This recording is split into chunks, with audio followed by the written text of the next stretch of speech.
It's the final week of Recovery Month here at Blaze. I'm Sarah Curie, and I'm here to share with you the add-ons, the extras, bonuses, and pro tips you can add to your routine to amplify your recovery and improve your physical and mental health. Listen, we all know you can't out-recover workouts that are too hard and too taxing on too little fuel and sleep while you're too stressed out. Your movement routine can and should be dynamic and ever-changing, just like your life. Allow yourself the freedom to skip or tailor a workout based on everything else going on in your life. Here's an example. If you just ovulated and are planning to go to hot and heavy, today's not the day to progressively overload. You can still take the class, but choose a lighter weight and focus on cardio over strength building. The high hormone phase of your cycle isn't the time to be aiming for muscle gains. The same goes for if you just got terrible news, were up all night worrying, or in the middle of selling your house. Adapt your training schedule to reflect your life and current prep for movement. The opposite is true for menstruation. For all the ovulators in the audience, the first days of your cycle are the days your hormones most likely resemble a man's. That means you have less fluid and muscle loss during workouts and significantly faster recovery.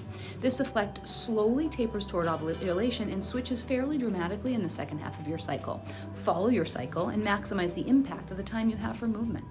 What I'll repeat here is that people on a female hormone cycle should remember the info from week 1 where we talked about how important it is to get protein within 30 minutes of workout.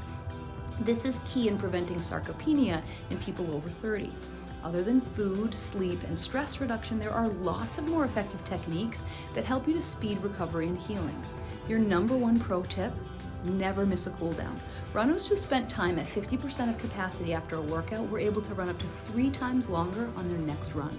It's believed that this time of lower intensity workout aids in circulation, which speeds healing, decreases lactic acid buildup. So instead of killing it until you crash and resting, try slowing down at the end of the workout and engaging in important movements that keep blood flowing.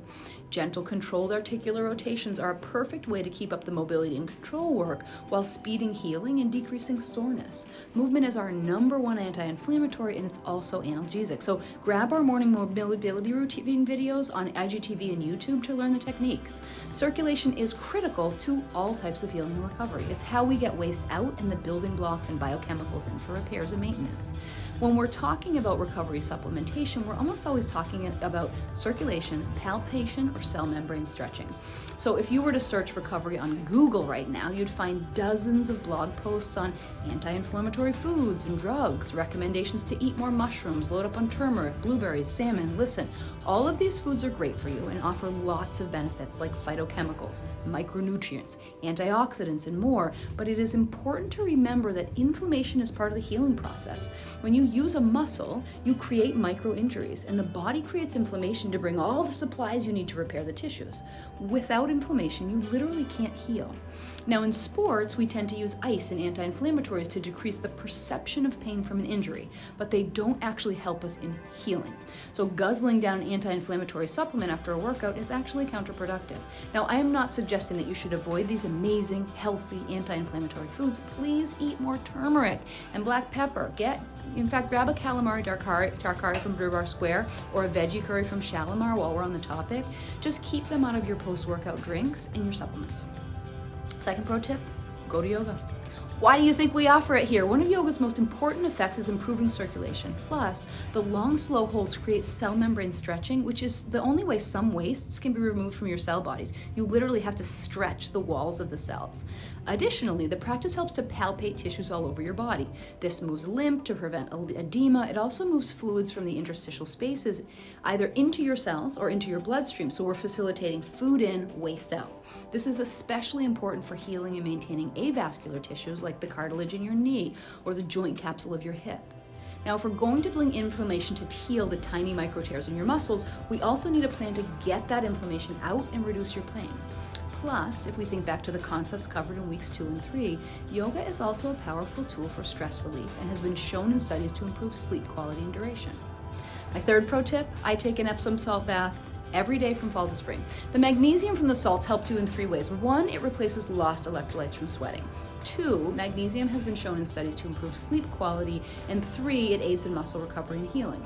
Plus, the heat improves vasodilation, supporting your body's natural desire to return everything back to homeostasis. Since we know that the keys to recovery all involve circulation, palpation, and cell membrane stretching, Massage is a no-brainer.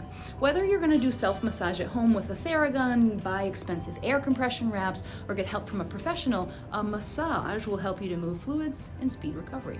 The additional benefit is that massage is a powerful analgesic, so it reduces pain, makes you feel better, and then you tend to move more, and the more you move, the better you feel. I mean, listen, Float is right next door. You can literally walk 30 feet and get an Epsom salt soak or a massage from 7 a.m. to 9 p.m. every day. Plus, you probably took class right next to Catherine and Jillian, so head over there and say hi.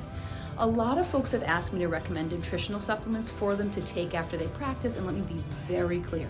There are some amazing supplements out there that can really help in health, longevity, and recovery. There are also supplements that are dangerous depending on dosing, genetics, and more. This is an assess, don't guess situation. I am not going to recommend what you should take because I'm not your doctor and I have no data to support any kind of hypothesis. Personally, I have to supplement.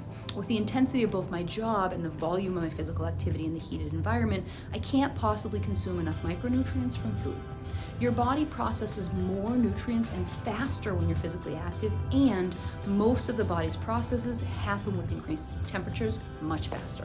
So for me, I tend to burn through chromium and magnesium. Chromium is the mineral that opens the door to glucose in our cells, so it's critical for having access to and being able to use energy. Magnesium is critical to both recovery and sleep, both of which were suffering when I wasn't supplementing. Now I know that because of the testing I've done. I use these supplements. That doesn't mean that they're right for you. I've tried dozens of supplements before I finally did the SpectraCell testing to pinpoint what was low for me. And within a month of getting on the right supplements for my needs, I saw massive changes across the board after screwing around for years. Supplements can be a powerful support to your health and recovery. If you're considering what to add to your diet and your routine, I would never recommend getting advice from a video on the internet. Find a quality provider to help you get to the roots of your needs. Anyone who is worth their weight, worth the price you pay, is not going to give you personal nutritional advice for free. If you need recommendations, I'm happy to share the folks around here who we at Blaze trust with our health. For the whole month, we've talked about how to care for your body as a hot athlete. The big ticket items are food, sleep, and stress reduction. And today we've gone into a few of the supplemental practices and add-ons that can ice the cake of the big three. When considering add-ons to your practice and recovery, simply consider, do they support my body's natural processes? Do they support circulation? Do they improve fluid movement through palpation or cell membrane stretching? If they can answer one of those questions, they're probably good for you. Now, which of the techniques that we talked about today do you already use? Which of the things you've heard about would you want to try? Do you have any other special tools in your kit that help you feel amazing? Share them in the comments down below so your friends can benefit too, so we can all recover quicker and feel our best.